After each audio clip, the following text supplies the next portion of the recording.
New Rajput या Xeon international school के ground में गाड़ी स्टार्ट कर ली है इन्होंने।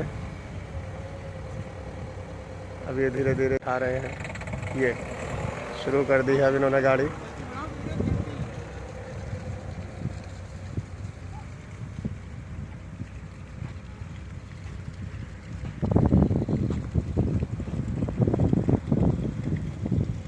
कि खुशी का ठिकाना नहीं है इस समय।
फिर भाई